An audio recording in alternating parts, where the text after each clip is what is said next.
Di video kali ini saya akan menceritakan alur cerita film perpirusan atau perzombian yang berjudul It Stains the Sands Red. Film ini disutradarai oleh Colin Minihan, menceritakan tentang seorang wanita yang terdampar di padang pasir dengan ditemani oleh seekor zombie untuk menuju ke tempat tujuannya. Penasaran dengan seluruh alur ceritanya?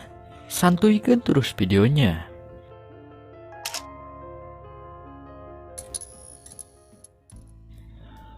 Film diawali dengan diperlihatkannya kondisi kota yang telah hancur disertai dengan laporan dari penyebaran virus mematikan yang sedang mewabah dan tidak diketahui asal-usulnya. Kemudian scene beralih kepada seorang wanita bernama Molly yang sedang bersama pacarnya bernama Nick. Mereka berdua akan pergi ke bandara menemui temannya untuk berangkat ke Meksiko. Di tengah perjalanan, Molly meminta untuk menepi karena ingin muntah. Namun ketika hendak pergi, ban mobilnya malah terjebak di atas pasir dan tidak dapat dijalankan. Karena jarak menuju bandara masih jauh, yaitu sekitar 30 miles, akhirnya mereka pergi ke tengah jalan untuk meminta tumpangan kepada pengendara yang lewat. Namun bukan seorang pengendara yang mereka temukan, melainkan seekor zombie yang sedang berjalan menuju ke arah mereka. Lalu Nick mengambil pistol dan menembak zombie tersebut hingga terjatuh. Ketika mereka berdua telah merasa senang, ternyata zombie tersebut kembali bangkit dan berjalan ke arahnya. Sontak mereka pun ketakutan dan masuk ke dalam mobil. Di sana mereka menunggu sampai zombie tersebut pergi dari luar jendela mobil mereka. Dari siang sampai malam si koplok zombie tersebut ternyata masih saja berada di sana.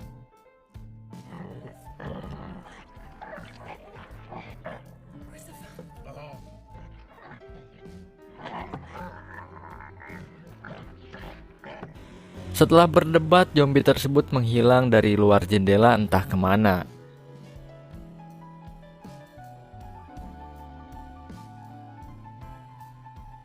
Kemudian mereka pun mengecek keluar mobil melihat ke sana kemari dan muncullah zombie tersebut di belakang Nick lalu membunuhnya. Setelah memakan usus panjang milik Nick, zombie tersebut kembali menyerang Molly ke dalam mobil. Untungnya ia berhasil menyelamatkan diri dari makhluk barbar tersebut. Ketika sedang menghangatkan tubuh, si koplok zombie kembali menyerang Molly dari belakang.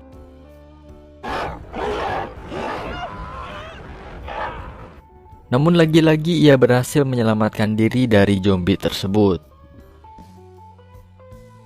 Di siang harinya, Molly terbangun dengan ditemani si koplok yang berusaha menggapainya.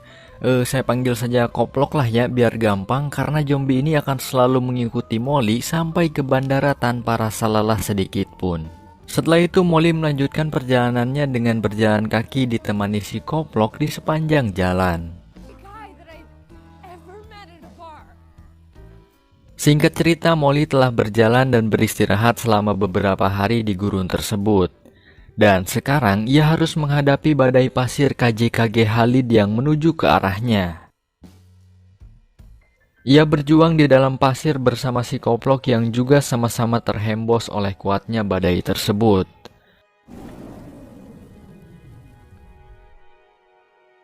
Namun untungnya setelah beberapa saat kemudian, Molly berhasil melewati badai pasir. Dan ketika terbangun ia melihat seekor mobil yang sedang berjalan. Sontak ia pun tidak menyia-nyiakan kesempatan tersebut. Molly mencoba memanggil pengendara mobil tersebut agar berhenti dan menolongnya. Berkat usahanya, pengendara mobil tersebut turun dan memberikan air minum serta mempersilakannya masuk ke dalam mobil untuk mengantarkannya menuju ke bandara.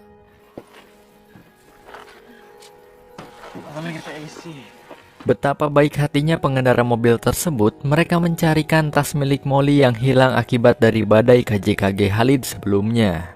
Molly merasa senang dirinya akan diselamatkan. Namun ketika melihat ke arah bangku belakang, di sana terdapat membungkus mayat yang membuatnya merasa gelisah. Ketika hendak pergi, pengendara tersebut tidak memperbolehkan Molly keluar dari mobil. Ternyata kedua pria tersebut memiliki niat yang jahat kepada Molly. Mereka membawa Molly ke belakang mobil lalu mentusbolnya saat itu juga. Di sisi lain, ternyata si Koplo kembali bangkit dengan benget yang dipenuhi oleh pasir. Ketika sedang asik menggejot Molly, pria tersebut langsung dibunuh oleh si Koplok tanpa rasa ampun sedikit pun. Mampus lu anjing! Namun pengendara yang satunya lagi berhasil melarikan diri dari sana. Kemudian Molly kembali melanjutkan perjalanannya dengan membawa beberapa air dan sebuah perahu tiup yang dijatuhkan dari mobil tersebut. Ia berjalan langkah demi langkah untuk mencapai bendara dengan ditemani si Koplok yang terus mengikutinya dari belakang.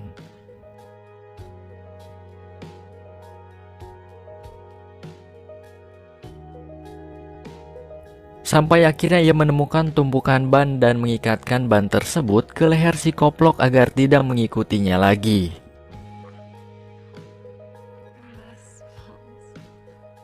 Namun ketika hendak pergi meninggalkannya, Molly merasa kasihan kepada si Koplok yang pada akhirnya Molly melepaskannya dengan satu syarat, si Koplok tidak boleh menyerangnya.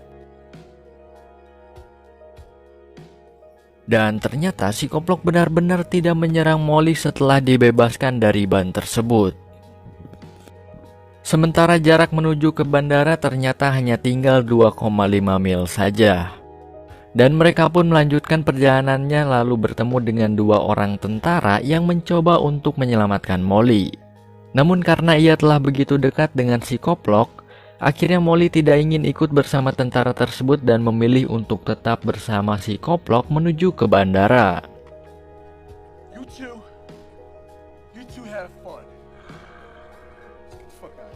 Sampai akhirnya salah satu tentara tersebut menembak kaki si Koplok dan pergi meninggalkannya.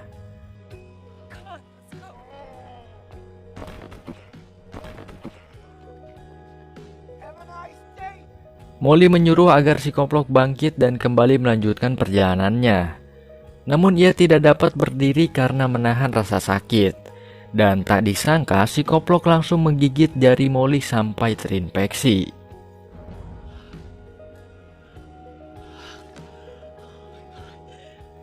Akhirnya Molly terpaksa memutuskan jarinya dengan menggunakan batu yang ada di sana.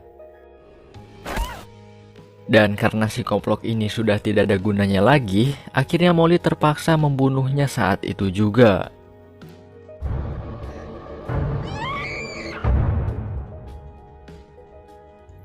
Dan singkat cerita saja, akhirnya Molly sampai di bandara bertemu dengan temannya yang bernama Jimmy. Di sana Jimmy menunggu pesawatnya yang sedang diperbaiki oleh anak buahnya. Dan ketika telah menyala, mereka pun meluncur untuk pergi ke Meksiko.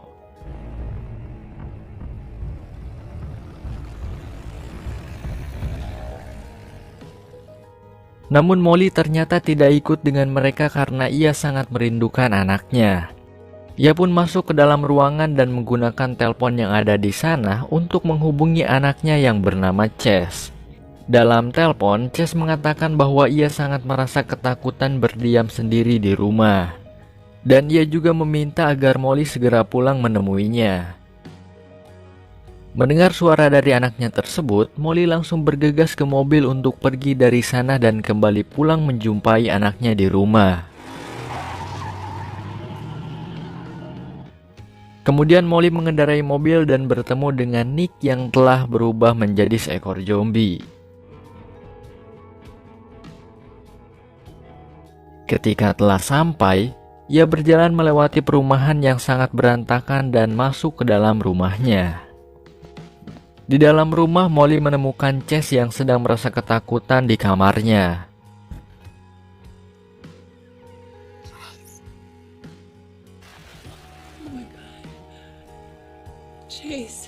Kemudian Molly membawanya keluar dari sana dan ternyata di luar rumah telah dikerumuni oleh banyak sekali zombie yang akan masuk ke dalam rumahnya.